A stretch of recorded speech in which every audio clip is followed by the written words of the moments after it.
Hello and welcome to another episode of the Tipped Balls Podcast. I am your host, Sam Randazzo, and I am joined by my two rather polluted co-hosts. To my far right is the one, the only, Uncle Sam. Hello. And behind the computer, just wanking his own weasel, per usual, it is Bruce.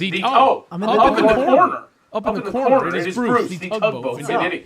And we are joined by a very special host and very special friend today. It is Zolo, our resident Lions guru. Whatever. Absolutely. Resident whatever. Just whatever. I'm here for a good time. I'm just grateful to be here. That's it. So yeah, it's not often we get guests on this show, but we thought after the draft and after the Lions having a somewhat controversial first round, I would say. There's a lot of mixed emotions on the Lions draft specifically, that he would be the perfect person to have here today. But on top of that, he knows more about the NFL and football than Bruce ever has or ever will. So maybe a little bit. It's true. He's Bruce's replacement. We just haven't fired Bruce yet. Scab of Bruce. Scab of Bruce. So you know what? Okay. Just a little bit more insight today after a very, very big week in the NFL. So give up. Should we get right into it here and just start with who we thought did the best, did the worst, the moves they made? The team I'd like to start with is the San Francisco 49ers. Obviously didn't have a single pick in rounds 1 or 2, and then they came in rounds 3 and did something that raised a few eyebrows. They took a kicker, the first kicker in the draft, and I'm sure it's a man that Zolo knows very well, kicker Jake Moody at number 99 overall. The experts are saying that that's way too high to pick a kicker, but I know that there's two men here who disagree, so I'm going to give it up to them and let them go. I disagree. I think everybody should. I don't understand why more teams don't draft kickers and punters. I really don't understand it. I don't understand it. I mean, when you think about it, it seems like there's so many games, especially in this day and age in the NFL, that are decided on a kick now. Or a punt. Well, I mean, realistically, the Super Bowl was decided by a punt return. That's true. I mean, look at Minnesota's entire season last year. The only reason they had as many wins as they did was due to their kicker. How many wins has Justin Tucker clutched over the last that's How many also times true. He's crushed people's hearts with his last-second unbelievable kicks. And, I mean, kicker was definitely a need for the 49ers, but you don't think that was would he have been there later? I don't think he would have. His target was always round 4-ish. Right. Maybe they reached a little bit. I could tell you this much, as someone that's watched as much Michigan football as I have over the last X amount of years, 4 or 5 years, I've watched almost every one of Jake Moody's kicks. One of the highlights of his career, subtly, was the Michigan State game last year in East Lansing. End of the first half, Michigan was up. Mel Tucker used all 3 of his timeouts to ice Moody, and he hit all 3 kicks and then hit the 4th one to end the half. And that's what kind of kicker is. He's clutch. He's not going to break. He can hit from distance. He kicked from outdoors. That's what I like about him. He hits from distance outdoors. That's not easy to do, especially in the Big Ten, because you're up north. Well, right. Weather, a lot of rain, a lot of shit. Loud stadiums. So he's probably he's dead ready for the NFL. Oh, I think so. He'll be making the kicks in late November against, whatever. Like he said, this kid's accurate, and he kicks. I've seen him kick distance that was stupid. So you have no issue with that. Kicking from 50 yards out is pretty spot on. A lot of the backlash we get on reaching for picks like a kicker, and for the Lions, I didn't want them to take a corner at 6 because I just think it's not a good place for a corner to go. It's not a good place for a tight end to go. You don't get good value. Unless you got Deion Sanders out there, it's a waste of time. Exactly, and it's the same with the kicker. I understand with this one. I think he would have been gone in the 4th round, but they got a guy that they think is gonna set them over the edge in special teams, and it kind of makes sense. He was the best kicker in the draft, but then a part of you. It's an agree to disagree thing, because a part of you is like, well, the last time a kicker went this high was Roberto Aguayo in 2016, went to Tampa, and the guy was out of the league in 2 years. Busted out. The other thing is that I was sitting here thinking about this. San Francisco had the luxury of doing this because realistically, I mean, we're talking about a team that, regardless of what they did in this year's draft, was going to be a Super Bowl contender this year. I mean, you have Christian McCaffrey in the backfield. You have a little bit of a I don't even know if I'd call it a quarterback controversy anymore. I mean, I don't think it really is. I think Brock Purdy's a starter going forward, barring some. We'll see what happens. You got Trey Lance you can fall back on. Right, and you already have your backup in Trey Lance, and you have position players all over the field. So I think for them to go and secure a luxury pick there, realistically, that's what it was, to not have to worry about a kicker. I really don't see much of an issue with it either. What I liked about their draft, they didn't pick to the third round. They got the second best safety in the third round. That's money right there. You can do that, you're looking pretty good. They didn't have a pick in the first or the second round. They come back, they grab the second best safety in the draft in the third round. So speaking a little bit about him, Jair Brown. He obviously Penn State guy, scout graded out at a 78. Now, here's the thing. He had a second round grade all day. Right. And so he obviously fell back to them. Correct. Is he an instant playmaker for them, or is this a guy that's going to take some time to develop? He played with Brisker, who was drafted last year very high. And I think he's going to continue that way. I think he's a sleeper. San Francisco's always been good about getting young players playing time. Especially safety. If they're good, in the secondary. And that was a huge need for them. The Lions got one of their guys, Emmanuel Mosley. Yep. That was a big need for them, is secondary. And this guy's good. I mean, I think I place a lot of stock, and if you come from a Power 5 conference and you play on a decent team that's in some big games, you can come into San Francisco and be ready to go play in Seattle, be ready to go play the Rams, et cetera, et cetera. And I think he's going to come in and play. As he start, who knows? Time will tell. 100% he's going to come in and do some damage, though, as a rookie. I can't disagree with either of those. And I mean, the kicker pick got so much shit the second it happened. And I've nobody's Twitter, talking about them getting the second best safety, correct, toward the bottom of the first round. They had some good steals. You were talking about some good steals earlier. They had D winners. They got possibly probably one of the best performances I've seen out of a linebacker the whole year was that game against Michigan. D winners. He absolutely destroyed Michigan. He was a 6th round pick, 216 overall. So I mean. He made play after play in the backfield in that game to stop their running game. After that kid ripped off that big run, he didn't really do shit after that. Piggybacking off of that real quick, I love what they did in the 7th round. They took Ronnie Bell, another Michigan guy, who, if you remember, was always big catch after big catch. When he was healthy, he's a guy I wanted the Lions to take a flyer on. They got him in the 7th round. And then Jalen Graham, who is someone that I had an eye on, too, for the Lions as well, who's an outside linebacker from Purdue. I watched him do a lot of damage in that Big Ten championship game. I don't know if you remember that. Yep. But he was all over the field. He's an on-ball guy. And, again, they had... When you're the 2-time, whatever, I don't know if they won the division. Yeah, they've gone to the championship game twice in a row, and you don't have a lot of holes. And then it's also important to remember with San Francisco at the end of the day, they didn't have a 1st-round pick, they didn't have a 2nd-round pick. That's Christian McCaffrey. Correct. So I'd give up anybody that I was going to get in the first 2 rounds. Would you give up your 1 and 2 for Christian McCaffrey? Yes. If I was in the position that San Francisco was in, absolutely. I mean, they got a lot of guys. These guys can plug. They can plug right in on special teams right now.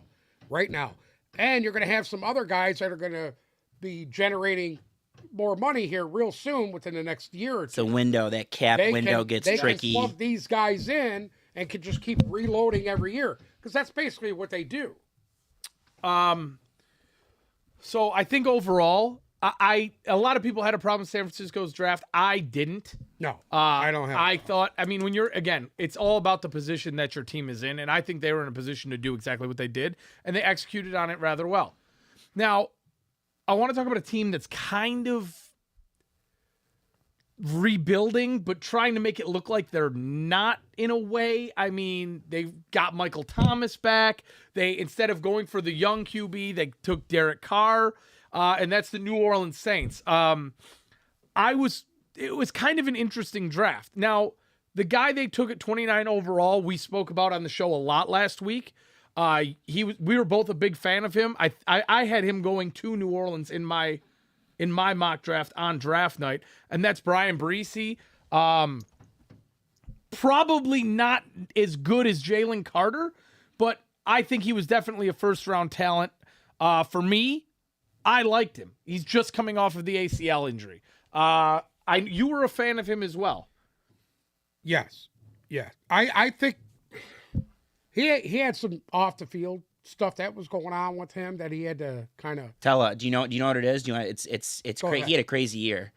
yeah. He had a younger sister that died from leukemia, and then he missed most of this year because he had some sort of, I think it was mono, but he had something that tanked him this year. But when he played, he was excellent. When he played as a freshman, he was excellent. He was a 5-star recruit. He was the #1 interior lineman when he went to Clemson.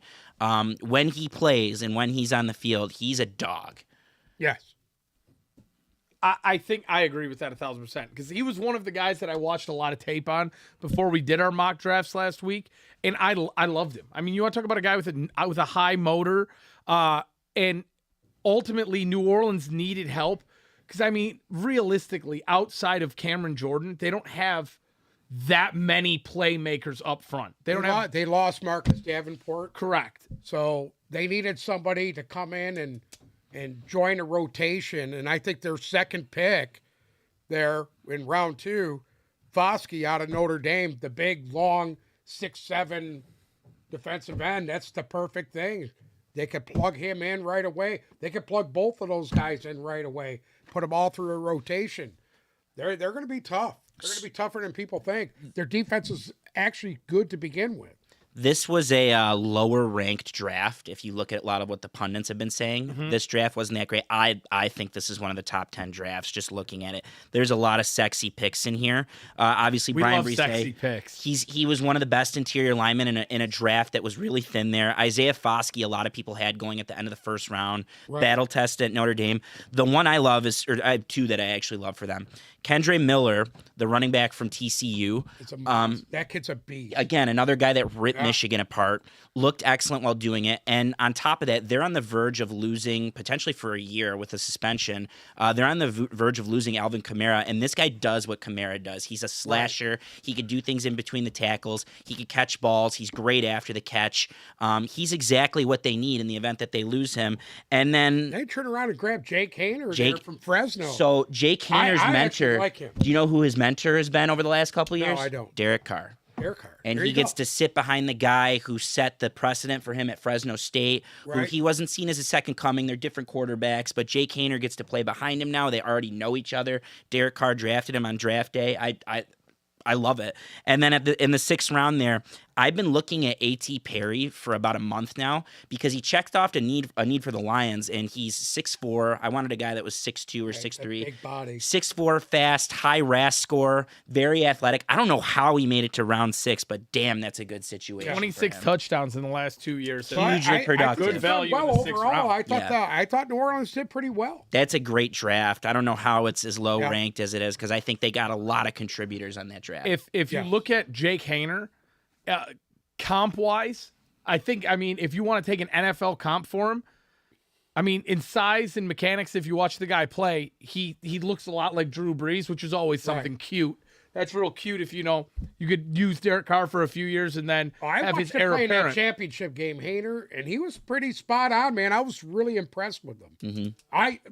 Just because I don't see a lot of Fresno games, but I'm telling you that the kid can play.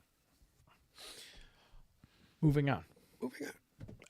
Let's talk about the Las Vegas Raiders. Well, I thought we were in division over here. No. You want to keep going through that division? Talk about Atlanta?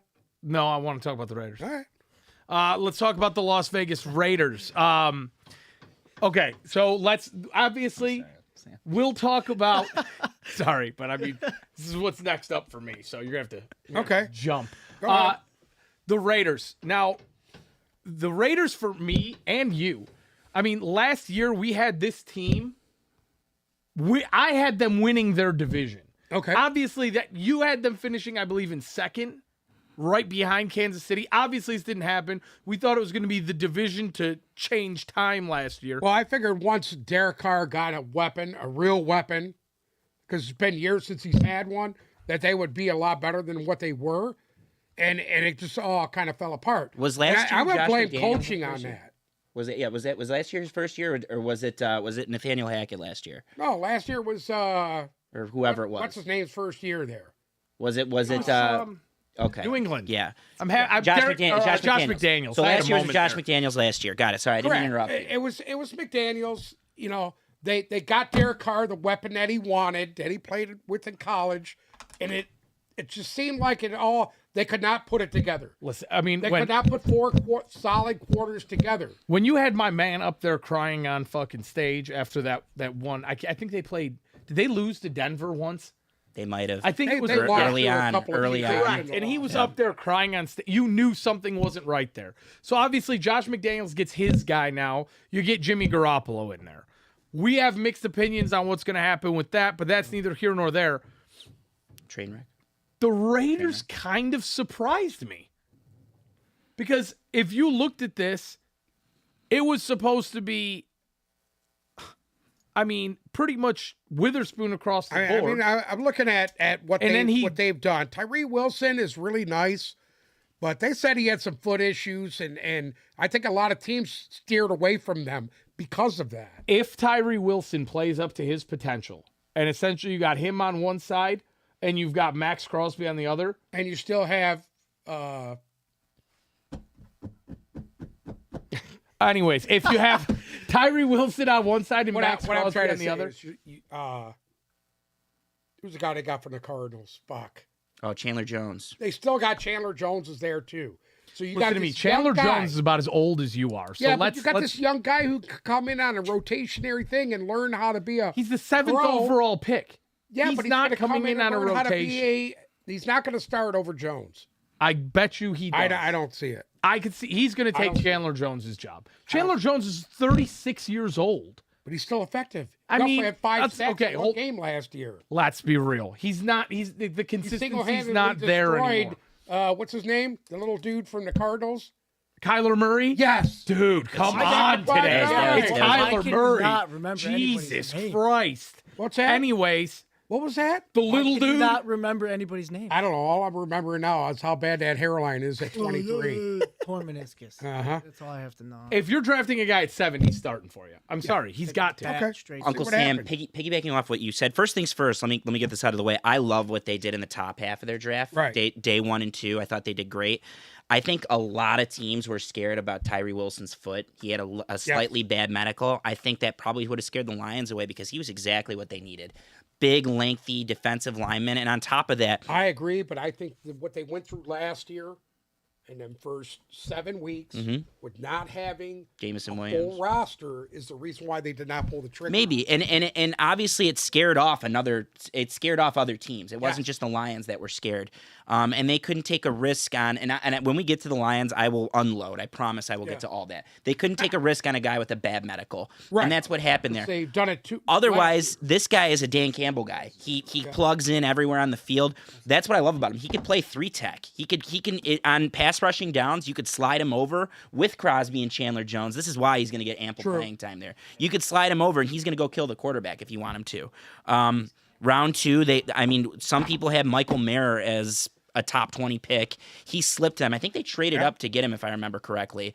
But he slipped to them. That's a great get. Right. They have their replacement for Waller.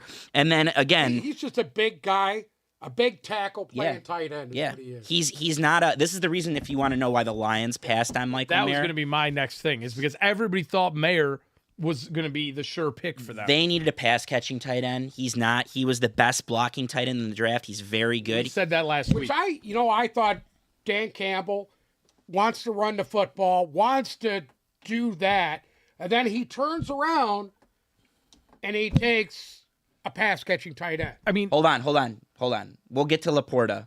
Right. I promise you, but Right. he's more well-rounded than you think. I'll get to that. I'm not I'll saying get he's to that. not. I'm just saying, because me personally, and I don't know if you watched any of it, I love the kid Washington from Georgia. Same. I loved him. I thought this guy here is going to be a difference maker. Just watching all the tight ends. are you talking about a different team right now? No, I'm talking about the He's talking about a different player that got talking about drafted the by draft, a different team. Talking about tight end, But we're talking about the Raiders. Okay. All right. He's not. He's not. But we're talking about the Raiders. Just piggybacking. I promise you we'll get to the Steelers. We'll get into it. I promise you. Just piggybacking Byron Young in a draft that was short on D tackles. We just went over that with Brise. They got a guy from Alabama that did some damage. Jacorian Bennett. Both the Maryland corners were excellent. Were they not? Yeah. Can I chime in here real quick? Because this is one of my favorite late picks. Was Aiden O'Connell from Purdue. Another guy we watched do damage against Michigan. Because that was another one. Because there was talk with him and like Stenson Bennett having similar value.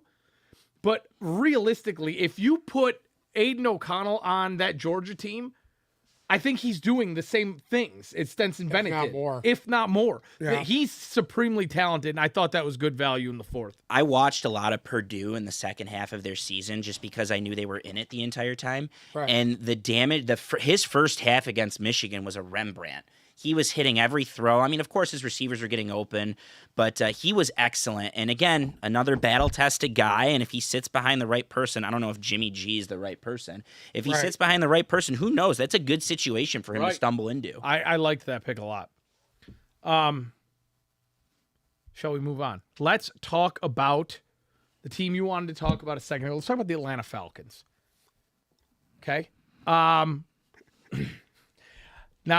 for me, all right, and we talked about this. We harped on this last week. I thought that Bijan was the best player in the draft. You thought it was Jalen Carter. We argued about it a little bit. I'm in agreement that it was one of those two guys, by the way. Correct. The best players in the draft. And actually, Zolo was the one who told me, a week or two ago, that there's no chance Bijan's making it past Atlanta. That was a direct quote from him. And he was right, and that's why I, in my mock draft, had him going 8. Well, I had him going 8 to Atlanta as well. I was sitting there and hoping and praying I was wrong. I had Lions taking him at 6. He had the Lions taking him at 6. I would have loved it. I mean, that's what I was hoping for as well. I didn't think it was going to happen. But what does he mean for this? Because realistically, I mean, you have such a hard on. My favorite player is going to get bumped out. Yeah, you have such a hard on for Cordell Patterson and said they didn't need running backs. I mean, they have a coach that's going to do a very good job of utilizing both of those guys. There's scenarios where Cordell and Bijan are both going to be in the backfield. Right. And they're going to be fine. That's kind of scary when you think about it. You can't cover both of those dudes. When you think about the production, it's scary. Mm-hmm. Obviously, they didn't do anything to address the quarterback situation, so Desmond Ritter's the guy. He's the guy. Man. I know you were kind of surprised by that. I am shocked by that, to be honest. Because your bet on who was going to be the guy for his organization was Davis Mills, which we'll talk about that later, but that's obviously not the case. I like Davis. I was kind of surprised. I mean, they didn't even go for a quarterback late. Yeah. They didn't do it. So, I mean, they instilled all faith in Desmond Ridder, but I'll tell you what, Desmond Ritter's job got a hell of a lot easier with Bijan Robinson in the backfield. Yes. They got some pieces. I mean, Drake London was excellent for them last year. Correct. Kyle Pitts remembers how to play Kyle Pitts. Yeah. If they utilize him right in a hypothetical with more weapons on the field, like if you have two, who's going to be the ones covering these running backs? It's going to be linebackers. Correct. So if you have linebackers that have to be athletic and have to go after whoever it's going to be, either Bijan or Cordell Patterson, I mean, that's going to open up a lot of space for Kyle Pitts. You can't cover everyone. Correct. So hypothetically, the Bijan pick should really open the doors for him a little bit. And they added Calais Campbell in the offseason too. That one kind of went quietly. I get it. He's almost 40, but here's the other thing. His production is still high. Correct.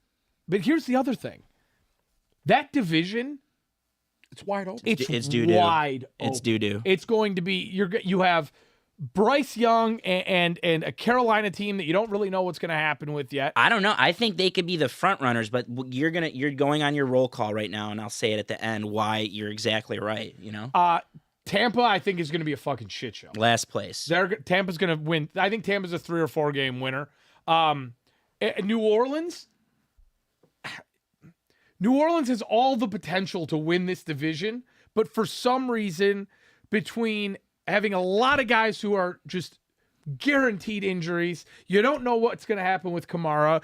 You don't know what Derek Carr still has left in the tank. And realistically, in the few games that we saw Desmond Ridder for last year, it wasn't that bad. It wasn't Malik Willis bad. This team could be okay. Are you insinuating that they should be doing more, though, by not going for a quarterback because their division's so wide open? Yes. Are you saying that you're surprised? That's what exactly right. That's why it's surprising, because at the end of the day, Ritter's not a guarantee, but he's also not a guy.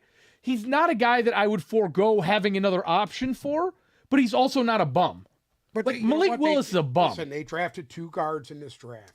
That's a position they were very weak at. So they've upgraded there. And then they turn around and they grab who I really like is this Clark Phillips from Utah. I like anybody from Utah. If you watch them guys play defense there, they're absolutely No, they sick. do. They're dogs, sick. and they're They're playing. dogs. They're playing in They come altitude hard too. They're playing at every game. 10,000 feet and running all over the field. That's what's going on. So they always show come up well hard conditioned. every game, Yeah, dude. I agree. And Zach Harrison from Ohio State's no scrub. He's no Another slouch. highly touted recruit. I mean, the guy went in the top 90, so he could do some damage. Matthew Bergeron, a lot of people had him as the best guard in the draft. I mean, Right. I don't know if was he the first one taken. I don't remember. Regardless, Yeah, I think he may have been. He go regardless, before Torrance? Yeah. yeah, Yes, he did. he did because he went early round 2. On top of that, he's Quebecois. I think he's from Montreal. Went to Syracuse where they ran the ball a ton at Syracuse last year. He's a good player. And that's who what they knows? wanted. They Who want knows? guards that can push guys off the line of scrimmage. Exactly. So this is what they went for. So the run is going to be their focus. Oh, 100%. And then you got guys like Patterson, who's a monster out of the backfield, and Robinson now, who's probably, they're saying the best back in the draft, period. They're looking pretty good. Their future looks good. Well, here's the other thing. Tyler Algier had a pretty good year last year. He's Especially a for a monster. fifth-round that guy. kid there can run the football. So It's a loaded room. It's a loaded running back If they room. keep him and utilize him a little bit too, have him in the mix, obviously people are going to want to see Bijan Robinson. Right. When you spend that kind of draft capital to get a running back and he's as highly touted as him, people are going to want to see him. But you have Cordell Patterson for your pass catching situations. And if you can keep a ton of miles off of Bijan and utilize Algier in that offense Right. still, I mean, that's a 3-headed monster that you're not going to get guys and hurt. They've gotten better defensively, and that's where they needed to really get better was defensively, especially in their secondary. And I think they've kind of done that. They took the safety out of Alabama too, Hamlins. He's not bad. He's a solid player. So, I mean, where do you think Atlanta could finish this year? I agree with him. It's a 3-horse race. List. It's a 3-horse race. Yeah. It's everyone versus Tampa. I think the Panthers could you easily gotta win the put division. Carolina in that. Yeah, the Carolina Panthers could really improved. They did a lot. They had they had one of the best coach hires in Frank Reich. They brought their quarterback in. There's going to be hiccups there. They have a great offense. And they weren't scrubs last year. They were kind of in it towards the end. I'm with you though, Uncle Sam. Carolina, they took one Atlanta, of the better guards, Chandler Zavala out of Yep. North Carolina State. Mhm. That guy was a monster. Save it for Carolina. We're not there yet. All right, Yeah. moving on to Uncle Sam's favorite team, the Washington Commanders. The Washington dumpster fires. Washington. If you had to choose right now between the Browns or the Commanders for the biggest dumpster fire, The Commanders. the Commanders. The Commanders. Wow. Yeah, the 4 biggest dumpster fires in sports, even though, I mean, some of them have good years. We have the Ottawa Senators in the NHL, the New York Mets. New York Mets are a massive dumpster fire. The Knicks, who are on a little bit of a run right now, and then the Washington Commanders. Those are the respective dumpster fires of their sports.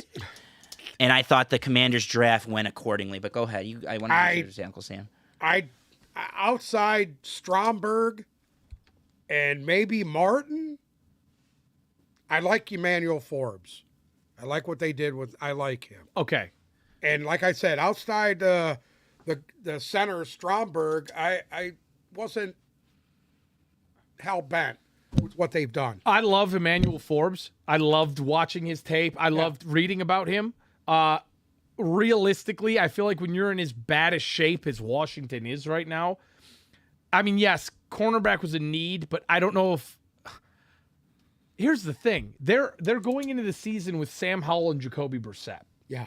Realistically, hearing those two names, I kind of liked their quarterback situation last year better. I mean, I know how much I'm you a love Heineke guy. I Heineke. loved Heineke. I would have loved to got him here. I He's mean, won some games. He's That's the thing. kept them in playoff he's a games. scrappy little bastard. You don't know what you're getting with Sam Howell, and you do know what you're getting with Jacoby Brissett, and it ain't great. Kind of seen a little bit of Sam Howell last year. He's a little bit bigger version of Heineke. Okay, but if you're them, why not look at? I mean, Will Levis dropped into the second round. I was thinking the same thing. Hendon Hooker dropped in the third thinking the round. same thing. Why not at least take a look? Let me cut you off. We're just gonna go ahead and put them in as an early entrant into the Caleb Williams lottery in the draft There you next year in go. Detroit. Yeah. They're gonna need a quarterback. They'll probably get one next year. It's a great quarterback class. I had no idea what they were thinking in this draft. But go ahead, Uncle Sam. I don't agree like with what you Forbes. just said. I disagree on Emmanuel Forbes. They passed on Christian Gonzalez to take him. I was forgot looking about at that. Emmanuel Forbes in the Don't know second why round. Gonzalez dropped as far as No I still idea. Don't understand that. No idea. Emmanuel He's Forbes. the best cover corner in the draft. So I want to save it for New England. You're exactly right. I thought he was better than Witherspoon. I'll save it for when we get to Right, the we'll save Patriots it. because I thought he was one of the steals of the first round. I did too. But just on Forbes, and I don't really love Keon White was great. He could have been a first rounder. Forbes They is did a great in the little second small round. to me. I don't mind corners that are 6 foot, 185, 200 pounds. I don't mind that.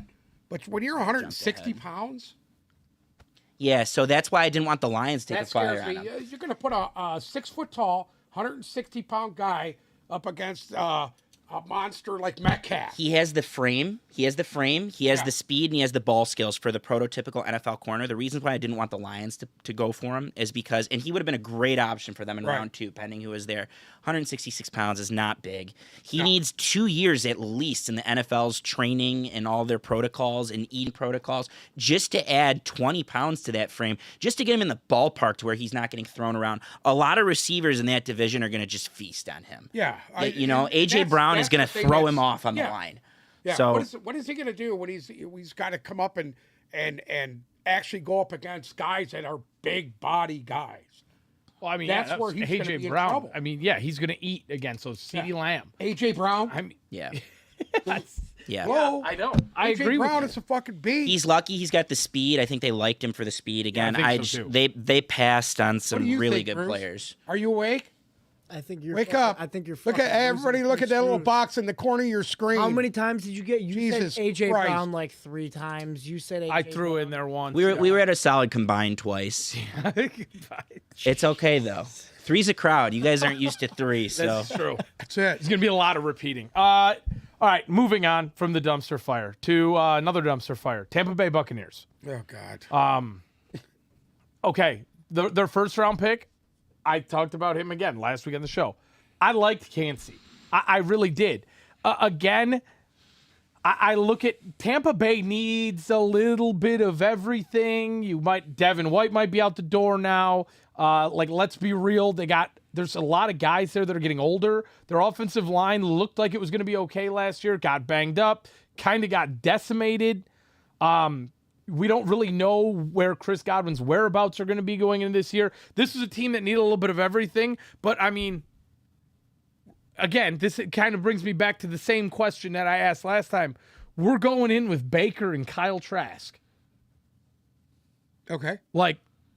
That's what we're doing here. this is entrant number 2 into the Caleb Williams lottery. I was going to say. They will be because picking high in Detroit next year at the draft. This one, again, you had guys that fell. And I was like, oh, well, if Will Levis makes it to 19, I mean, you might have your heir apparent to Tom Brady right there and just see what happens. I was shocked by that. I was glad that they went O-line. I was glad about that. I like that Cody Mott kid. He's feisty. You just like him because he's He from looks North like Dakota. Joe And he's Got, City Michigan. with got no no teeth. Yeah. No teeth. Yeah, it's a That's big why one. you like him. That's a big one. He can't bite his own tongue down when he's getting All right. dominated. Now, they are. I like Clancy. Yeah, I'm with you. Kalisha Cansey, I thought was really good. The reason why he probably wasn't a fit here because when I was looking back at you guys during the draft and you're like, it's Jack Campbell. I go, shit. I wanted him. He's a little undersized. Yeah. That being said, he's athletic. The comparison is perfect with Aaron Donald. Right. They went to the same school. I think it's going to be a little bit situational there. Like you said, they need a little bit of everything, so I understand why they would pass on Levis. They're not ready. They're not the class all of the their tape division. I've watched on him. He's always Are you talking about Kalisha Cansey? yeah. He's always disrupting things. He gets penetration. and then he'll disrupt everything. Not that, what scares me about him is, can he go up against that big 330-pound guard and hold his own against him? Which he did pretty well in college on that. But I think if he had better competition and you've seen him doing it against better teams, then I think you could have really gone higher with him. Overall, what are we? I mean, is this? It's a lower end. Yeah, there's it's not a lower anything end that draft. sexy here. I like the first 2 picks. Again, a draft, you're judging the full body of work. It drops off after that. They probably got 2 contributors. You're a year late on Cody Mount because Tom Brady was getting ragdolled last year. Yes, Yeah, he correct. was. And I mean, they're setting up for the future. It's fine. They don't need. They got their Super Bowl a year ago, and now you're starting to head into a little bit of a rebuild. You don't go wrong when you start out your draft with offensive and defensive line. You don't. 9 out of 10 times you're not going to go wrong. Trench is out, right, Uncle Sam? Huh? Trench is out. You build from the trenches. That's out. how you build it. That's how Detroit's been doing it for all these years. Moving on. The New York Jets. Obviously, I mean, let's be real. The Jets had their big win last week. So, I mean, when you get Aaron Rodgers, they completed that trade. All reality, something else we talked about last week. I didn't think they gave up all that much for a shot at a Super Bowl. I mean, they dropped down 2 spots and gave up the 42nd and 207th pick in a second rounder last year, which will probably turn into a first rounder. Regardless, you got Aaron Rodgers. Right. That's all Woody Johnson wanted, right? That was Basically. their sights. I mean, he was happy. Correct. He looked as He was the first one that greeted him at the door. He was the first one there at the door. Yeah. That fucking rich bastard. I mean, come on. I mean, that's all they want. Do you blame him? He's happy. Um, Listen, they haven't won anything. Outside, no, right after, what, 1980? In the modern era, No, they're on that no. list of teams that, it was 1969 or something, or They 1970. haven't won a Super. They The won a fourth Super Super Bowl in Bowl. '69. 3rd or 4th Super Bowl. They haven't That's won it. anything. Yeah. And they've had moderate success. I mean, they went to the Rex Ryan Jets with Mark Sanchez, Right. like the They back-to-back were title probably games. the most. They That's were it. probably the best Jets teams Mm-hmm. that have played in the last 20 years. I mean, I remember those. The butt fumble So- years. Butt fumble years. Butt fumble years. but here's the thing: they have a new coach, who's a defensive-minded coach. Their Amu defense Bob. is I very call good. him Amu Bob because he's from here, Uncle Bob in Right. Arabic. Amu Bob Salah. I don't mind what they did at all. I was kind of, people were talking about reaches. I thought Will McDonald was a reach Agreed. for in that position, 25th overall. I thought Agreed. that was a reach. I don't know. I like the Tippmann. I like the Joe Tippmann drafting. They needed a center. He's solid. I even like the tackle from Pittsburgh, Warren. He's solid. So I don't mind that. Zach Kuntz, too, in the 7th round. I watched him at the combine. Yeah. I was really He's- impressed with him. He's a bastard. I like That's a typical Aaron Rodgers piece. I think Yes. it almost feels like he was in the room and saying, you need to take this guy. Yes. Great pick in the 7th round. I love Tippmann. That's another benefit to The Aaron guy's Rodgers. 6'9". Yeah. I mean, his shit is ridiculous. McDonald was a Watching him reach. against the other guys performing in the tight end class, Mm-hmm. he stood out to me. And it wasn't just because he was tall. He stood out. Just because he's athletic for a guy his size. Yeah, 6'7". I mean, he's the one that's going to go up there. He's going to be the equivalent to Bob Tonyan, how he was Yes. for Aaron Rodgers over the last couple years. I didn't love the Will McDonald pick. I want that out there. There is a rumor that I will get to when we get to the Lions, which that's for a little foreshadowing, that the player they wanted at 15 wasn't there, and that's why they settled for Will McDonald. But if there's one guy that's done a really good job of utilizing linebackers and defensive linemen over the last 2 years, it's Bob Saleh. That's one of the reasons they were so excellent last year. That's why Sauce Gardner turned into what he turned into, is because of what's in front of him. And the rich get richer there. That's a good landing spot for him. I don't love the pick. I thought it was early, but if you're Will McDonald, that's a good spot for you, and I think he's going to do a lot of contributing day one. Do we think that the New York Jets have a shot at an AFC Championship game this year? Well, let's re-question I that. asked you this last week, and you Let's- said we let's got to see. wait till after the You draft. think they have a shot of winning their division? I do. I do too. They definitely have a shot at winning their division, but Go It's ahead. going to be a battle between those three. There's three That's teams. Buffalo and Miami. I mean, that's going to be a hell of a division. I to be used to, watching. you've heard me say this, and you probably haven't liked it over the years, but I used to knock the Patriots because I'm like, of course they're winning 10 fucking games every year because they're in the worst division in football. That is now arguably the best division in football going into the Correct. season.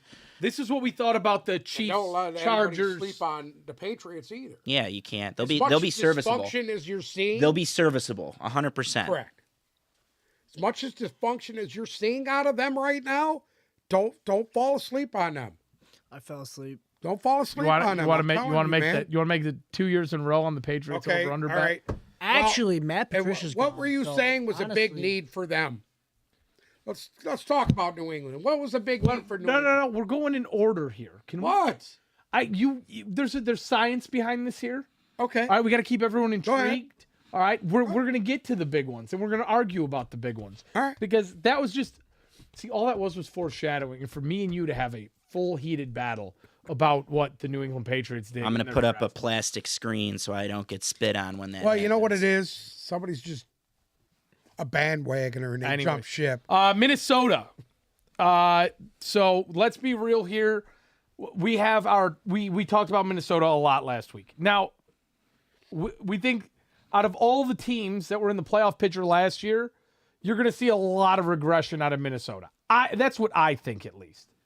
I don't really know why, but I mean, it's like everybody's got to figure this out by now, right? Like, one, everybody on the team's getting older. Two, I mean, Dalvin Cook is Dalvin Cook. You're gonna, if you get 10 games out of him, you had a great year. Three, you're a one-trick pony in Justin Jefferson. Hopefully Hawkinson can help that. By adding Jordan Addison, okay? Now that we're looking at this a week later, by adding Jordan Addison, did that change your thought at all?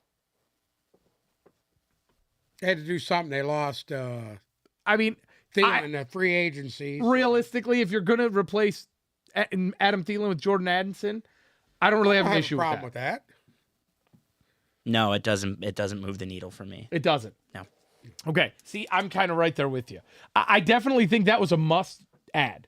All right. They were going to take a receiver. What were you going to do? Yeah. Throw KJ Osborne out there to be your number 2? I mean, like, realistically, that wasn't going to work.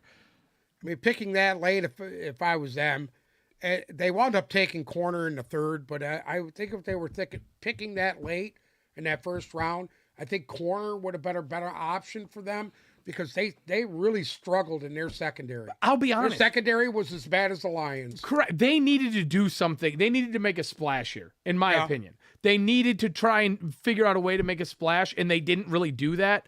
I mean, yes, they probably got the guy they wanted at 23. Yeah. They probably did. And then outside of that, I don't really see much else there. But I just don't understand, one, how this team's... The only reason they might be in the playoff picture at some point this year is because you're going to have Green Bay, which I don't think is going to be that great, and Chicago, which I don't think is going to be that great. But if you want to talk about our division real quick, this team in Chicago are going to be the two dueling it out for that second spot. I agree with that. I do agree with you saying that. I think you're going to have the biggest regression of any playoff team out of there. I'm with you. I think Chicago's probably the second best team because there's number one, there's nowhere to go but up. This Vikings team was the most fraudulent football team in the NFL. last year. 1,000%. We said it Yeah, all last year. It's hard to do what they did. It almost never happens. They had a After negative seeing point them differential. play the whole year. Correct. They only beat Detroit because of a bad call by Dan Campbell. That's it. But That's it. Missed kicks and, Correct. and botched play calling at the end Right. of the game. and then to watch them get absolutely hammered against Philadelphia, hammered against Dallas, I was just like, I can't believe I'm seeing what I'm seeing. Yeah, they're doo-doo. I thought they regressed a lot this offseason. I thought they regressed a lot. And on top of that, they're getting old, like you said, Dalvin Cook, and then you failed to mention Kirk Cousins, who blows, Yeah. who at the end of their playoff game was targeting a receiver that was short of the sticks. Whether it was a check down or not, that doesn't matter because I, as a Lions fan, know, and one of the reasons why I love Sam Laporta's tape is TJ Hawkinson doesn't do jack shit after the catch. Thank you. That's not the point. We're talking about draft classes here. Yep. I thought this draft class was weak. I thought they reached for Blackman in the second round, the cornerback that they took, Mekhi Blackman. There were a lot better cornerbacks that were sitting there. He's not that bad. He's not bad. And also, when we get to the Patriots, we keep alluding to the Patriots. Right. I love the conference that Blackman played in. I thought the Pac-12 was the most cornerback heavy conference, meaning that those cornerbacks in the Pac-12 are very battle tested. They go against really good receivers, really good quarterbacks. So you got to be ready. He'll be ready to plug in and play in a division where there's going to be a lot of lighting it up. There's Chase Claypool and DJ Moore and Marvin Jones and Amon-Ra St. Brown, and now you need corners if you want to play in the NFC North. Right. You better have aggressive, fast corners, and they went out and got one. Good for them. Have a front seven that's very good. And they have, but them's is getting older. Right. Yeah. Them's is getting older, and they didn't take any. They took no. I mean, Jacqueline Laurie from LSU. They took him in the 5th round. I don't think he's going to come in and put the Band-Aid on Danielle Hunter. Yeah. I mean, yeah, and is the crazy dude still there? Everson Griffin, the one who went postal last year. Postal? Yeah, I mean, no, I don't even know if he's still on the team. He's not. You're going to be decimated up front defensively, in my opinion. And then here's the other big elephant in the room, and he said it best. Kirk Cousins sucks. I mean, number one, if it's not a 1:00 home game, you ain't gonna fucking win. And number two, there's 1 nothing. o'clock home games. If they're not playing at 1 o'clock and they're at home, they're gonna lose. What is my quote about Kirk Cousins? White bread. He's Wonder Bread, dude. There's nothing about him that's that special. Like what? And in all reality, you want to talk about long in the tooth. I mean, when are people in Minnesota gonna get tired of seeing that? Because, I mean, Minnesota, they have their 1 year where they get kind of close and then regress for 3 years. If they can't even repeat what they did last year, they will I'm not even talking about winning as many games. They will not. But if they go into the playoffs and get bounced, I think they'll make a change. The Vikings are not going to be. They're not a. It costs them money too to make a change. There's a lot. Right. His contract. It's not ironclad, and as it goes on, the buyout gets less and less. But his contract is bad, and it's gonna be a pain in the ass if they want to move on from it. They're gonna have some issues. What they should do is basically release him as being quarterback and hire him as head coach. That's what they should do. That's what he is. He's a better coach than he is a quarterback.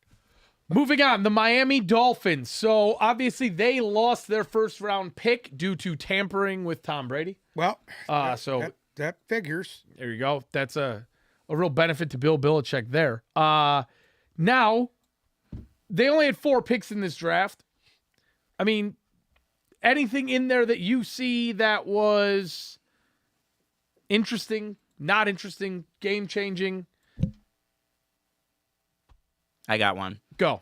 Devin Achane is considered one of the perfect fits for skill players with landing spots. All of the guys that write about fantasy football in particular love it because he's going to fit really nicely into that offense. Fast as shit. He's going to be great for McDaniel to plug in wherever he wants. They need the 4x4 100 relay team. They have it in Miami. I thought Cam Smith was an okay pick considering what was available at corner. Bigger guy and I don't know. SEC corners aren't always great. Good press corner. That seemed to be a focus for them this offseason, which that's what I want to get to. It didn't matter what their draft was. They only had 4 picks. They did all their damage in free agency, and they traded for our buddy what's his face that everyone wanted here from Florida State from the Rams. God. Hold on, I'm having a moment here. Yeah, so am I because I'm loaded with draft information. I look like such a plebe right now. Oh no, you're good. From the Rams, right? Yeah. Jalen Carter. Jalen Ramsey, who had a lot of draft commentary to say, by the way. He was tweeting after every pick. But a lot of their damage came in the offseason. It seemed like they wanted to focus on their secondary. They did. And that's where their high draft pick came from. Why do you think the Rams let him go? Couldn't afford him. What do you think? I think couldn't afford him. Number one, they couldn't afford him. Number two, he got burned most of the year. I mean, he didn't play good. I wouldn't say most of the year. Games of the year. I wouldn't say most of the year. I mean, I think he's still a top tier guy, but is he this god that everybody should bow down to? No, I don't think he has. No. He doesn't have that kind of. I watched Mike Evans throw him around like a rag doll. Listen, I think we're forgetting about the biggest move that the Dolphins had in this offseason. And it wasn't Jalen Ramsey. It wasn't anything they did in the draft, but it was bringing in wide receiver Chosen Anderson. Who? Chosen Anderson. Robbie Anderson Jesus came in a Christ, week or two. Robbie It's like that was recently. Talk Yeah, right? it was within the last 2 weeks. And you forgot about the most important player they signed. Who's that? Another wide receiver. I don't know. Your favorite wide Braxton receiver Berrios? of all time, yes. They signed Braxton Berrios? They signed Braxton That's it. Berrios. I'm a Dolphins fan. But going back to talking about the running back that they drafted, they have a pretty nice running back room already. You have Mozart, Listen, Mostert's Jeff got Wilson, Gaskin basically- still With there. a guy that knows how to use Shit. him too, with a coach that's really good at utilizing running backs. I think that's going to be real cute. With they have those 4 guys and they're able to Yeah, utilize weirdo them, Mike and like you McDaniels. said, Is there anybody creepier than him? no, He's creepy. He's a great coach, though. creepy. great but he's a coach, but damn good creepy as football fuck. coach. Yeah. Reminds me of Bruce. So I don't think he's creepy at all. we went from a team that had 4 picks to a team that seemingly had like all the picks. The Los Angeles Rams, obviously big names gone this offseason. Jalen Ramsey, Bobby Wagner, Taylor Rapp, Leonard Floyd, all gone. So the Rams have a lot of holes to fill too. Let's be real there. What are you doing? This doesn't. You don't have to worry. You want to know You're why? just making me nervous right now. Anyways, You know why you don't have to worry about the Los Angeles Rams? They signed Stetson Bennett. well, I mean, Somebody has to play when Matt Stafford loses his shit totally. is that even like a possibility? So this is my thing with Stetson Bennett. I don't know why he was. It was a reach in the 4th round. People are saying. I don't understand why it was a reach. I don't either. Because all he did was win for 2 years straight. He won I 2 watched the national championships. I watched the NFL Combine, and I will say this. Out of all those quarterbacks that were thrown that day, and I'm talking about Richardson and Levis, I thought Stetson Bennett had 2 of the best long balls I've seen the whole day. Mm-hmm. He threw 2 of the best long balls that I seen in that whole combine. So I mean, why then? Is it because he's old? I don't know. No, I think there was the character issues. I think that was a narrative that was going around. No, it seems like he's got, and I don't want to seem like I'm starting rumors. It seems like there's an alcohol issue there, which of course all these guys have some sort of Johnny dependency. Manziel. Yeah, exactly. But I had read recently in the last couple of weeks that he had been falling for a lot of teams because of his character, just a little level of arrogance. But honestly, if I won back-to-back national championships, I'd be a huge piece of shit too, I think. Well, I mean, I like Steve Avila. They needed him. Yeah. TCU. He was arguably the I best like guard him. in the draft. Solid. Yeah. They needed a good offensive lineman, and they got one in him. When you have this many picks too, they had shitloads. it's hard. You're gonna have some misses, but they needed to retool a little bit. And yeah, Steve Avila was great for them. 14 picks. Stetson Bennett's great. Warren Hodges McClendon, Tomlinson from of course, we TCU just also. talked about that. He's Hodges solid. Tomlinson is a ball hawking defender, Yeah. and that's another team, especially defensively, that loves to just plug and play guys. If they're the best player, they're gonna plug them in. So. I think this was a decent draft considering how many picks they were. You have the ability to get a little risky when you have 12. I didn't draft realize picks. they had as many picks as they did. Yeah. I thought they gave them all away. None at the top. I mean, obviously the Lions had their pick 6. Right. But they came away with some guys that are probably going to do some damage. But I don't love where you're wearing a Rams hoodie too. Right. I don't love where they Just stand. threw this on this morning for work, so I'm not no affiliation, but with all of the stuff that's swirled about Stafford in the last year and the possibility of him retiring and, I mean, again, coming off of a head injury, we know how iffy that can be. And again, a guy who's getting semi-long in the tooth. Do you think they should have targeted quarterback earlier? Do you think that there's a possibility that Stetson Bennett, that Sean McVay could see some Stetson Bennett in the future? I think this is a really good case of we know what we have in Stafford. I think they're confident. There was questions. Is he broken? Is he made of glass again like he was early on here? I think that answers that. It seems like Stafford's going to be their quarterback, and he's got a guy that he knows that went to his school that he can mentor. Stafford knows Stetson Bennett very well. He's seen him play. And who knows? Maybe if there is issues with Stafford, Stetson Bennett played in the SEC, and he played in some big games against Played in huge games. Alabama, Ohio It's a State, two-time I mean, out of every Michigan. quarterback- He can plug in and play. Every quarterback in this class, realistically, Stetson Bennett's played on the biggest of stages in the biggest of games and beat 'em won all. them. Correct, and beat everybody. It beats Stroud. He's got one loss in the last 2 years, and he beat the team he lost to a couple weeks later in the bigger game. Right. So I think that's a great pick. Again, a lot of people had him as a reach for some reason. I thought Stetson Bennett was a great pick. I actually suggested that the Lions. the Lions pick him up late. I know you did. Yeah. But again, we'll go back to that because I like the quarterback that they took a little bit better. But speaking of another quarterback that I was very happy to see go off the board, the Los Angeles Chargers used their 7th-round pick on Max Duggan. And I'll tell you what, fuck? say what you'll say about him. All right? About who? My dude's got some heart. My dude's got some heart. He was a bastard too. He fuck. was a Heisman candidate for a reason. You know, I mean, to see him drop, pick 239. I wonder why. Listen to me. That's what I Listen was to me. trying to figure out, too. Now, if something happens to Justin Herbert, Oh, thank you for the H. if somebody Holy happens, shit. if something happened to him, this kid could come right in and play. 2 of the wide receivers they drafted are from TCU. And this guy can run too. Like Yes, a lot, that's a the big wrinkle to their TCU's offense last year was giving him the green light to do whatever the fuck he wanted. If he wanted to take off, he could go do that. It's a perfect situation for a rookie quarterback because you could just sample a little bit of the playbook. He can make the throws. If he's got time to throw, he showed he can make the throw. And he's tough. I watched him get the shit kicked out of him by Kansas State in the Big 12 Yeah, I title remember game. watching that game. And Yep. he's a tough dude. He gets up and keeps going. Yeah, he was tough as nails in that game. He reminded me of Brett Favre in that game. Getting up, getting cracked, getting up and keep going. I didn't hate the Chargers draft, by the way. So, well, I was going to say, when they had the pick of 3 wide receivers there between Flowers, Addison, and Johnson, do you think that one makes the most sense for them? Yes. Quentin Johnson, I thought he was the best of all those receivers. Okay. Yep. I think you need size to be a good receiver in the NFL this year, unless you have the guy counter to them. But their receivers, Keenan Allen and Mike Williams, is a little bit bigger. But Quentin Johnson has the size to be really successful, and they're going to lose one of those guys, I think, at some point. Eventually, they're going to lose either Allen or Yeah. Williams. I mean, you're pretty much last year. What did they were both on the field for? What, 3 or 4 games? It wasn't together? many. It wasn't- Remember the joke on there was a joke on whoever Keenan Allen's hamstring versus someone was playing with I can't remember who it was. Someone was playing with like a broken back last year, and they were just talking about Keenan Allen's hamstring. I mean, they're never on the field ever Yeah.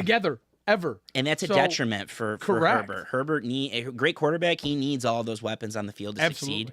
Real quick, I just want to touch on. I love their draft. Looking at it now, their 2nd-round pick, the DN from USC, Tuiaputulu or whatever his name is. That kid's an animal. Yeah, he was one of the top pass rushers in the draft. I'm surprised they got him listed as linebacker. One of my in a 3-4, he's a linebacker. I think that's more of a 4-3 scheme, so he's going to be more of an edge rusher. Henley kid from Washington Yeah, State. so Dion Henley was one of my favorite players in the draft. And go back, Uncle Sam, look at his sound bites from his press conferences last year. Classy kid. He's really good with the media. Fun to listen to. A little bit of a clown, but he's one of those Dan Campbell guys. He's got a motor and he's in on every play. And he's a guy that I wanted here. He's a guy that I was thinking if he's there, the Lions got to take a flyer on him. Of course, they took their linebacker in round 1, but this kid was everywhere. And a really, like I said, the Pac-12 is a pass-happy conference. I believe the reason why you didn't see him come here, he's a little undersized for that inside position. And I think the Lions wanted to go bigger at that position. That's the only reason why they did. Yeah, I got you. But I actually was really impressed with him. I watched him play against Oregon, and who else did he play against? I watched him play against another team, and he stood out amongst all the guys that were on the field. Are we running too long per team right now? We might have to make this a 2-parter, but I mean, we're having some good conversation here, so I don't care. We will make this a 2-parter. Some of these teams have boring let's- drafts. Let's so talk we can, about our team. Well, no, Let's go ahead and talk about our team now. I think we should be getting there soon. we're Right? getting there. I mean, can we just? Yeah, go ahead. We're almost We're there. getting there. All right, because there's a couple in here that were rather boring. All right, Jacksonville. Yeah, this one was boring to me. I love the concept of we want to give every chance to succeed to Trevor Lawrence. We Yep. want to do what we can to make sure he succeeds, and I think I understand why they went with the tackle in round 1. Yeah, and they lost Cam Robinson. They lost Cam Robinson. 6. Harrison isn't the best, but I mean you got a Take Bigsby. great player. Love that. Love that. You talked about Tank Bigsby a little bit last week too. Yeah. I mean, like that pick. He runs in between the tackles hard, and that's what they need. other than that, I wouldn't say there's much sexy here. No, great Bigsby's a great compliment to. Yes. Wow, why are all these players slipping? I'm Travis Etienne. Travis Etienne, he's going to be a great compliment. It's just something that goes completely with different this. backs. Completely different yes. backs. Two completely different guys. I love Etienne, but again, I think they needed something to complement him. I think Bigsby does a good job of that. And I mean, they drafted an offensive lineman in the first. I and like then they went Ventrell back down and got Williams. another one. They drafted him in the 4th. He's nice. So overall, decent, not very sexy draft. But let's keep the train. They also don't have a lot of holes. Let's true, too. go over that. They're going to be a very feisty, good team next year with not a lot of holes. Their defense is already off They the were chain. they were playing with house money with their draft class. That's true. And I mean, you want to talk about they have the weapons they have already on offense. I mean, look at what Evan Ingram did last year Yes. for them. They I mean, re-signed him too. they've got beautiful, beautiful weapons there. And I agree with Zola. Kept playing because all they did was keep going with what they were doing. All right. Houston, who I personally think had the biggest shock of the draft. My mock draft, I had them trading up to 5 and taking Seattle's pick. Obviously, they kind of shocked everybody by picking at 2 and then trading back up and picking again at 3. I mean, I know Uncle Sam is the biggest Davis Mills believer and truther that there has ever I existed. thought if they were not going to take Stroud and they were going to go defensive player, that they were going to be. Well, they did. Caleb Williams bandwagon there. They did, and they got. They ended up with Will Anderson as well. Well, now when they took Stroud, I did not expect for them to move up and take. I don't think anybody. No one saw that coming. Nobody. It didn't occur to us how much draft capital they have from the Deshaun Watson thing. That's why I had them trading back up to 5, but I didn't think there's any way they'd be able to get back to 3. I mean, I guess I should have been a little bit smarter than that and thought, okay, if you can get them to 5, it ain't going to take that much more for you to jump to 3, but they did it. This wasn't a great draft. I thought it was a good one, though. I thought there was a lot going on that I liked. I mean, I'm happy they took Stroud. I believe in that Ohio State quarterback narrative that they just go on and do shit, and it's not just because I'm a Michigan fan. Thank you. I actually think Stroud is going to be the best of all of their quarterbacks because he's a pocket passer. I think he sits in the pocket, and I think he does well. He's the best pure passer out of these guys that were in this draft. He's the best pure passer. Pure passer, yes. I think there was a quarterback that's got a better arm. I think there is a quarterback that's more accurate, like different people. But yeah, the guy that was the most well-rounded, and he's the best at all the skills. He's plug and play. Yeah. Where he could play from day one and be successful. Will If they Anderson, can keep him upright. So I didn't mean to interrupt you, Uncle Sam. I'm sorry. I'm not good at this. No, that's fine. Will Anderson, I think we're all in agreement, was not the best defensive player in the draft, but he's damn good. And DeMeco Ryans is an Alabama guy. There was a theory that he was going to want someone a little more lengthy because he was under Chris Kucera, who used to be the Lions defensive line coach. That's the defensive line coach in San Francisco. And they like taller, lankier motherfuckers like DeForest Buckner and Nick Bosa. And Will Anderson isn't that, but obviously he's a special talent. He's in on every play. I kind of like their draft. Tank Dell, solid pro. Tank Dell in the 3rd round was excellent. Who's from Houston, great pick. Henry To'oTo'o, the linebacker from Alabama, who we saw for 2 or 3 years, in on a lot of plays, in as a freshman. This wasn't the greatest draft, but it was good, and it's a 2-year process for them. They got picks next year, and it's a work in progress. Next year. What's good for them is that division. I mean, other than Jacksonville, it's a great division, but that division's easy to turn around, and it's an easy schedule. Right. The Colts, they're hit or miss every other year. The Titans, I think, are on the decline. I think we can all agree on that. Oh, yeah, absolutely. This wasn't bad. This was a decent body of work, and it's a step towards the future. It kind of reminds me of the Lions draft 2 years ago. Yeah.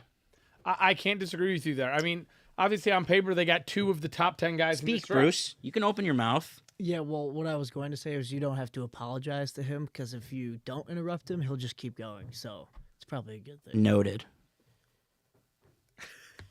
And then start rambling on about things in the 80s and 70s. All right, here we go. Huge rabbit hole. And depending on how long this takes, we might put a pause in it here and revisit it again. I'll later. put 10 minutes on the clock for this. The Detroit Lions. Obviously, there was a ton of mixed opinions on what was going to happen here, right? right there before the draft started, it was, oh, this is going to be Devin Witherspoon. A lot of people were saying, oh, we hope it's going to be Bijan Robinson. A lot of people were saying, oh, if Jalen Carter drops to 6, there's no way they're not taking him. Some people thought that there was an outside chance they could take a quarterback there if one was left. How did all of this transpire? Because you left as soon as they traded 6 and came. I did. I was at Ford Field, but I always intended on getting to you guys for the second pick. They traded. It was to 12. I thought I could make it in time. I literally walked in as you were going, it's Gibbs. How did it transpire? So from what I understand, and of course, you can't always run with a lot of the stuff that's being said, but from what I understand, the team that picked after them, I think it was 13, would have been the New England Patriots. Or no, they were 14. Were they 14? They were 14, excuse me. New England was 14. New England was 14. The team that was picking after them, the New England Patriots, immediately traded because supposedly they wanted Jahmyr Gibbs. And I will tell you why it makes sense. Their new coordinator, who's offensive coordinator, who was there in the past, was Bill O'Brien, who just came from the University of Alabama, who coached Jahmyr Gibbs last year. And he knew what he had. He knew what he was utilizing if he got him. He knew where he would fit in.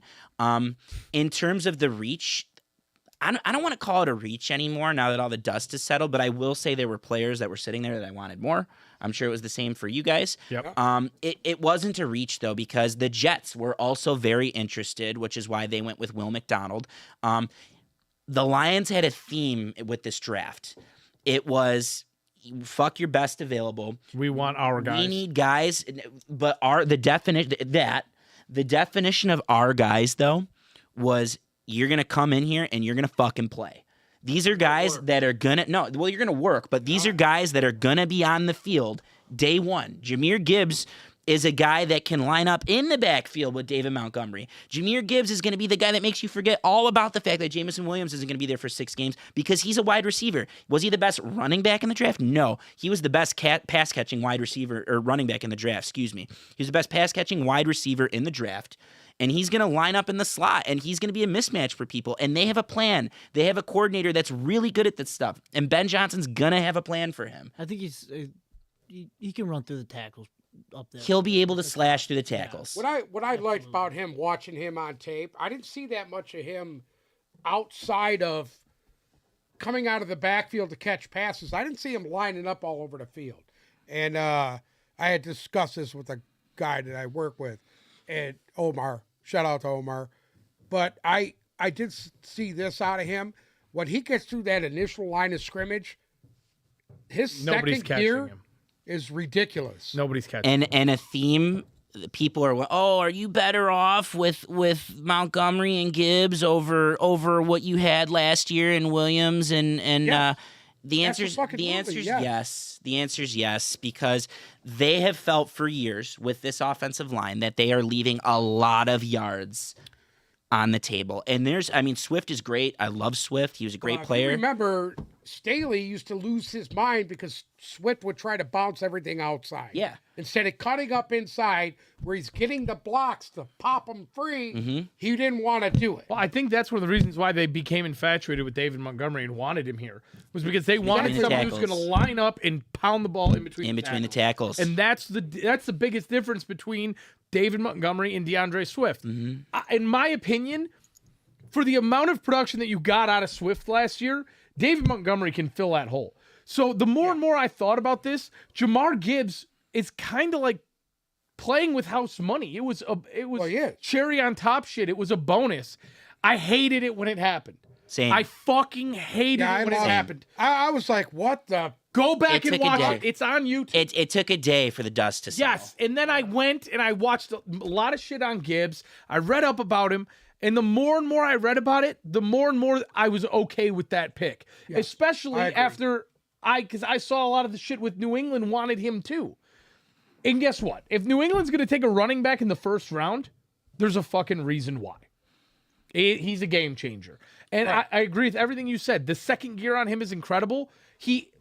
When you have a guy who is getting compared to, he's as good of a pass catcher out of the backfield as Christian McCaffrey. And Alvin Kamara. Because I've heard both of those comps today. Yeah. You can't be mad about multiple times. The one that I guess I had a little bit more of an issue with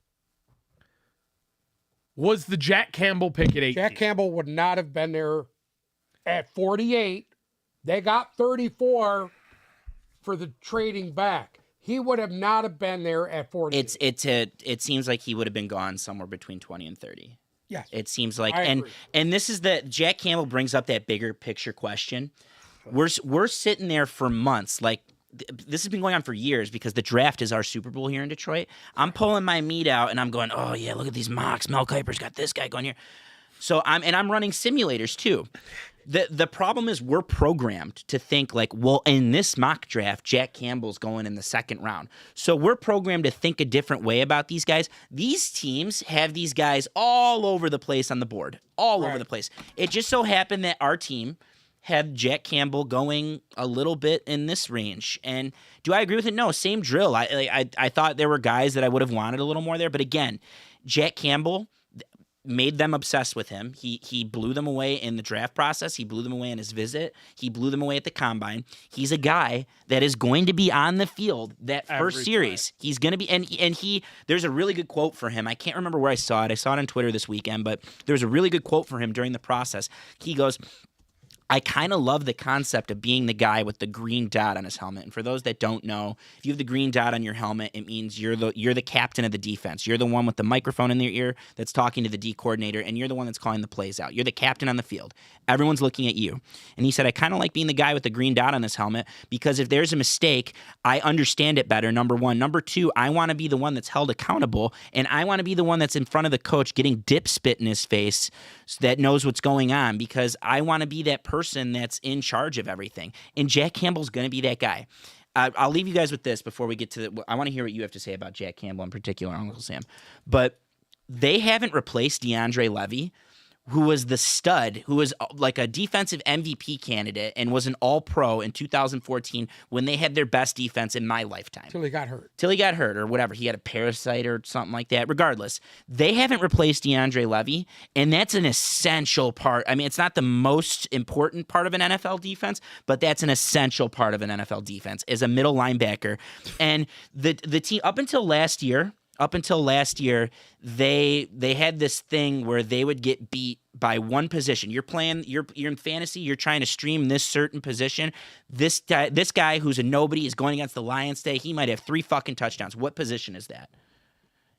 Last year it was different. It was tight end. They have guys now that can come in and fuck up the other team's tight end with their speed and shadow them, and they're not going to get burned by that position anymore. Wasn't Campbell didn't he set the record for 40 times out of a tight end or some shit, or out of a linebacker? He's quick. He's gonna get to the ball. They haven't had a true middle linebacker in this town since Chris Spielman.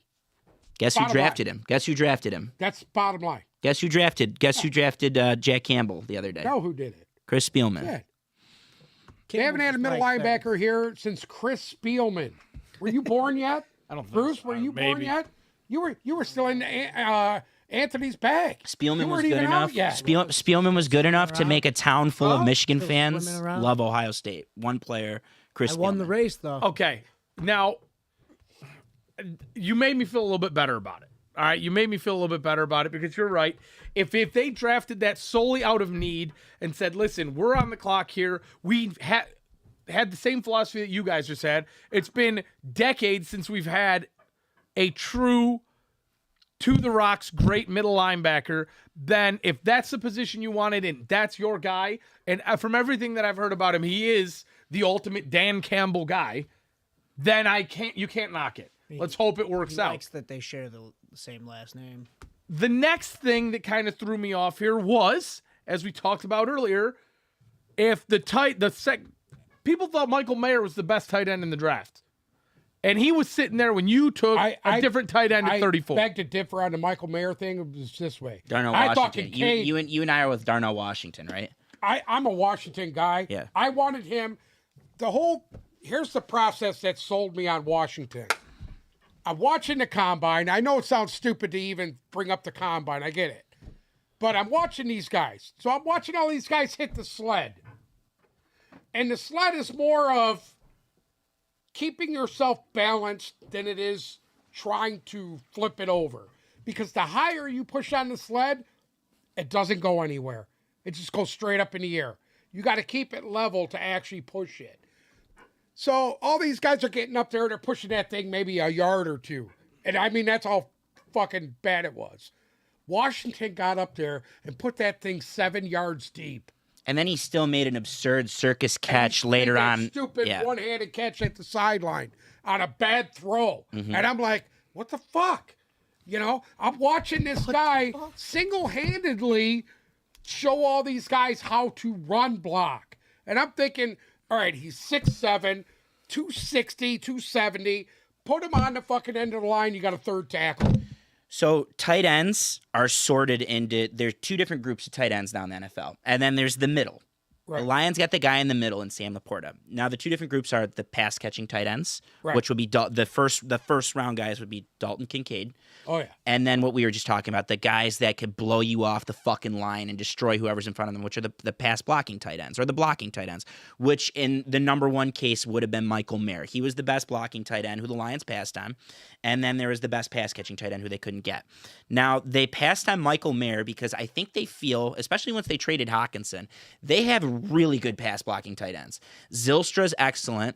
Brock Wright was really good for them. And James Mitchell is a pass blocking tight end. He's a great blocking tight end. So they wanted a guy that can catch passes. Right. Laporta can do both. He wasn't the best pass catching tight end.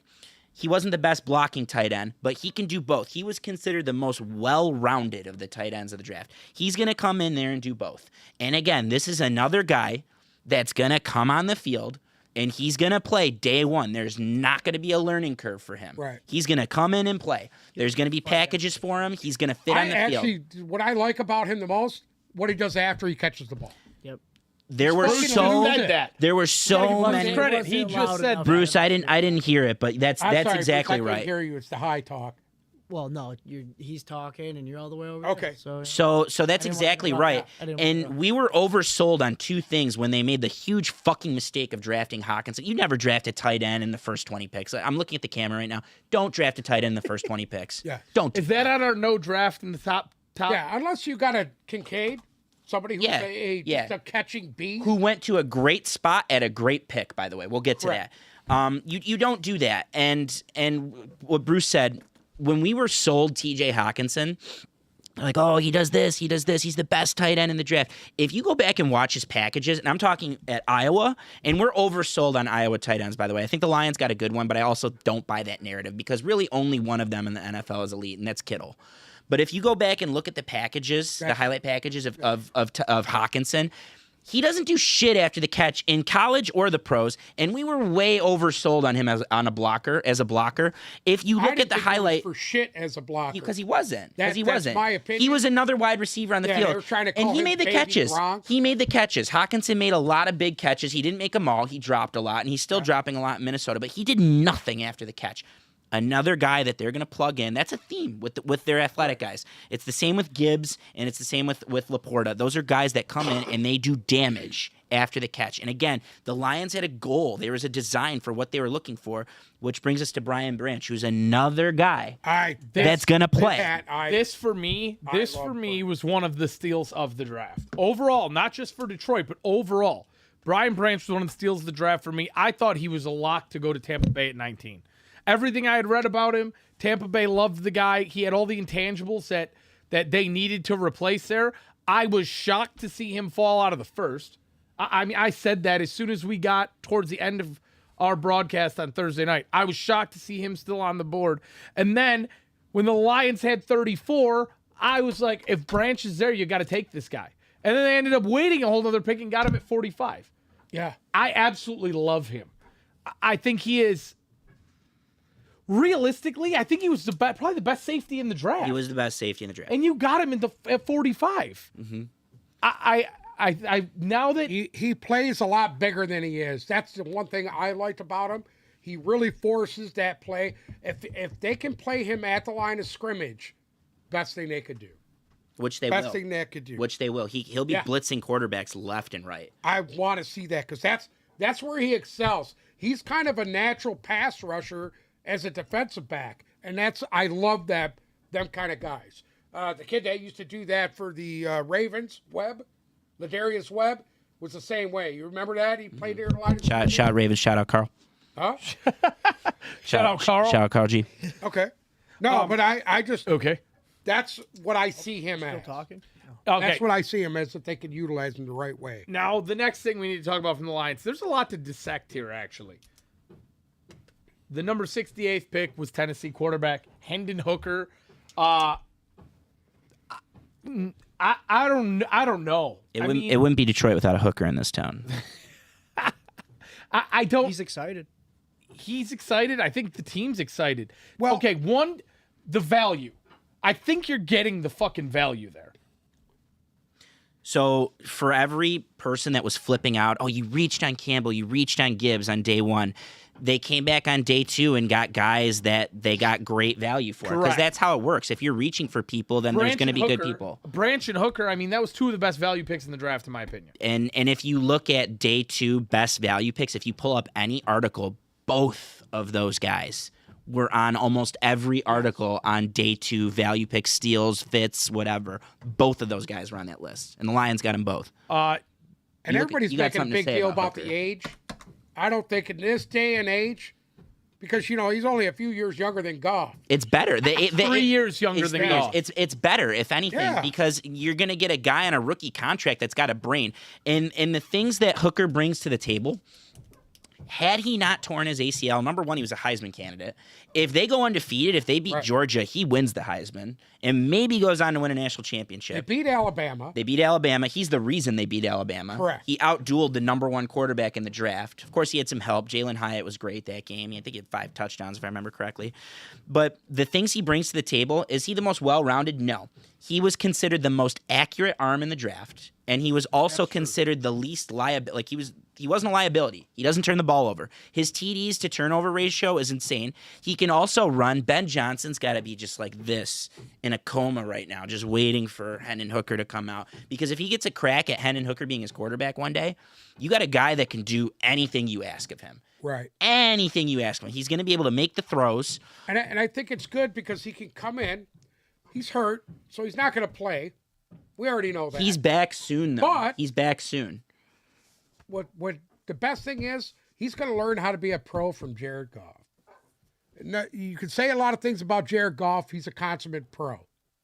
He doesn't point the fingers at people. He is. He takes all the responsibility on himself. He's great And in the I will locker say room. that about him. Great in the locker room, too. Correct. He's very You don't revered have in to the locker worry room. about him going on the retreat and going to the darkness. And he has the fire. I love Stafford. Stafford was great in this town. I'm happy it's over, though. Stafford never got you hard. He has the fire that Stafford did not have. Jared Goff was well aware when Aaron Rodgers goes, you can't lose that game, not against that team. Jared Goff was well aware of that quote. Right. He was in the locker room and they were talking about it, and he's one of the reasons they were talking about it. And guess what? They beat the Packers twice. And the second time was Jared Goff was money against them. So that's I agree with you. On the road. That's a great On guy the to learn road. against. And he's not going to be When's the petty. last time you could say a Detroit Lions team went to Lambeau They on did the road? have most of the receivers back for the first time that game, I'm pretty sure. Yeah. Everyone was hurt. No, it was a good offense. Regardless, where they picked Hooker, where they got him, what he's going to do. There's a psychology to that pick too. That from a GM standpoint, Jared Goff's got 2 years left on his deal. Mm-hmm.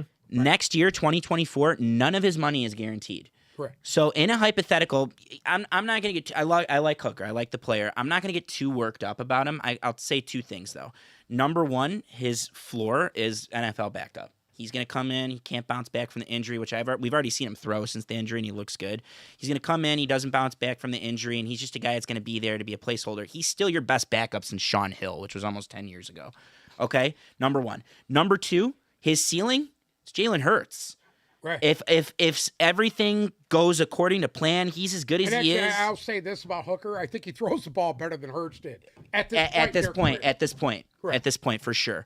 I mean, His obviously ceiling's not sky right high. now, but- So there's psychology to it because he's able to come in and he buys this regime time if things don't work out with Goff, because they have a window where they're going to have to sign Amon-Ra St. Brown to a contract, Sewell to Right. a contract extension. That's coming. It's soon. So they have a window where they have to do things, and this allows you to pull the ripcord on Goff if he's good. If Well, he's here's good. the thing. If Goff comes in this year, they tear it up, they go to a playoff, they win a playoff game, Goff's not going anywhere. No, they're going to sign Goff immediately. He's not offseason. going anywhere. Yeah.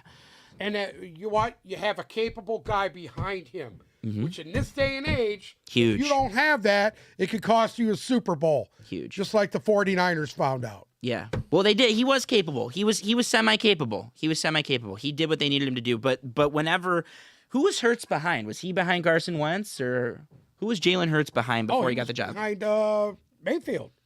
No? No. He's talking about Philadelphia. Oh, Philadelphia? I think he sat behind Wentz for a year. Or was it the year Nick Foles was a starter? No. Regardless. I want to say it was behind Regardless. Wentz. Didn't Minshew play a season? He was there. He was there behind last Wentz? year. Regardless, he came in. He sat for a year, and then he came in. They went with him, and he did damage. And then next thing you know, he was starting for the first time last year after having a monster second half of the season. And alas, now you have arguably the second best quarterback in the NFC. I brought a blank on who he was playing behind right now. I think it was the year they started Nick Foles. Okay. They won the Super Bowl. Regardless, he marinated properly. That's Either way, The yeah. gist is he marinated properly. I thought I agree Foles with left the year after the Super Bowl. Overall, are you both pleased with what the Detroit Lions did this year? All three of you. Bruce? I think people are going to be. What do you think, Bruce? Well, What do you think the best guy that they got out of this draft? That was too detailed of a question. Did you like the draft, yes or no? You could see I the will smoke say at coming out of his first ears. I was upset. I overreacted. I think everybody was. I think consensus was everybody freaked the out. next day, round 2 really brought me back into it. So, yeah, I'm happy. I'm very happy, actually. Go ahead, Uncle Sam. You're next. Listen, the only way anybody's going to be able to judge this is to see the production they're going to put out this year. And that's just That's one what year. they're going to be judged by. That's just 1 year, too. Correct. But that's what everybody's going to judge this draft by, is what did they do the year after this. And I think they got solid guys. They added solid guys to a solid team. And I think that if they continue to do that, I think they're going to be successful. I really do. I'm not blown away. No. I'm not, oh, they did best draft ever. One thing about Brad Holmes that I've learned right now, he's the safe guy. Yeah. He's the safe guy. He's going to take guys that are safe, that fit what they want to do. See, I And don't disagree have a with you problem there. with that. I disagree There, with you there there. was some sex with Jahmyr. I mean, both of you are right. There was some sex with Jahmyr Gibbs where it wasn't safe, but also it's guys that they want him to do a certain thing. Correct. So I agree with both of you. Because I see, I don't know if it's necessarily the safe pick, because I got news for you. If those two guys The come safe out, pick, the non-safe pick would have been either Jalen Carter or Bijan disagree Robinson. 1,000%. That would have been I disagree sexy. with you. No, it wouldn't have. The That's sexy the pick. safe pick. Those guys are sure things, right? At we the haven't end even of the day, talked about the guys that they passed on, too, Right. which is funny. Those guys are that's sure a podcast things. in itself. You got to remember, if Jack Campbell comes out and he's a fucking dud, that's Brad Holmes' head. If Jahmyr Gibbs comes out and he can't stay healthy, or he doesn't live up to what the Christian McCaffrey comp, Brad Holmes looks like a moron. In Because you Swift's passed first that- game, he dropped a pass against the Bears in the end zone, and we liked Swift here, but it You kind remember of that? it defined his I career. remember that. And Yes. if Jahmyr It Gibbs cost does him the that day game. one Right. in this town, Correct. You're done. And Brad Holmes will have a target on his. If one of those two doesn't pan out, Brad Holmes has a target on his back. I disagree with you that it was the safe pick. The safe pick would have been to take Bijan at 6 or Jalen Carter at 6. And they'd have an A+ draft grade, and he'd be the most celebrated human being on earth right now. I'm not floored and blown away by it, but also I do like their draft. I like it on paper. I think they got contributors. Uncle Sam nailed it. It takes a really long time to evaluate a draft. And I can tell you the last 2 years, I didn't look at of course, I love the Hutchinson pick and I love the Sewell pick, but we're not looking at their draft and think on day 3, this is 3 days later, and think, oh, they got this Amon-Ra St. Brown guy in round 4. He's going to be a stud. And last year, oh, this Kirby Joseph guy is going to come in, and James Houston's going to. You can't look. Houston comes out of Jackson State, where he played for Deion Yeah. Sanders. The guy comes in 5 games, he has 9 sacks. So we don't know. The gist is we don't know right now. But these guys, on paper, compared to his other 2 draft classes, are going. I mean, hypothetically, they should be more productive, and that's what it comes down to. If I see these guys on the field and making plays, yeah, I'm going to be pretty pleased. If the reason why they drafted who they drafted was because it's people they believe in, it's people that are Dan Campbell's guys, and it's people that fit the philosophy, you can't really knock it. You can't knock it. They all have great- Because that's what they did. That's what they've been doing, and it's worked. So if that's why you did it, And it's worked so far up to this point. correct. It's basically worked. The first year was a shit show. The second year was like, okay. I think they've made the turn. I think that everybody can honestly say they made the turn. Are we done with I don't think Lions? they're. Lost one game Without talking about who they their passed division on, are we last year. close to done? Yes. I got us at 25 minutes on Lions draft. talk. Jesus. I So yes, clocked it. what? Well, I don't think they're not all-star players, but they're all guys with heart who are. See, I'm going to Going- disagree with you right off the rip there. I think that upside. Here's the thing. I think upside-wise, Jamar Gibbs could be Alvin Kamara. Could be. I think you have a ton of upside there. I think Brian Branch could be a premier safety in this league. Yeah, I think they could be some. They studs, could Bruce. be. I mean, like he just said, Hendon Well, Hooker. no, I'm not saying they're his not going to be upside is studs. Jalen Hurts. No, I'm not saying that they have no big upside. I mean, there's I'm guys with just gold saying jacket potential on this the- list if they live up to their potential. On the draft Speaking of chart, gold jacket potential, those people were there. Philadelphia Eagles basically. That's exactly where we're going to start out. I cannot say. Okay. That the Philadelphia Eagles is exactly where we are going to start off our next episode. Okay. Because we are officially out of time. All right. Before we leave, we're going to do some quick run-through news. The Bills signed Latavius Murray. And Deion I Sanders. actually like that. I like that. I mean, great. Deion Sanders tweeted that he was ashamed of 31 NFL teams after Isaiah Bolden was the only historically black college and university player drafted this year. We took James Houston last year. So So we're off the hook for that one. It's like the Rooney I Rule. think they are. Perfect. I agree.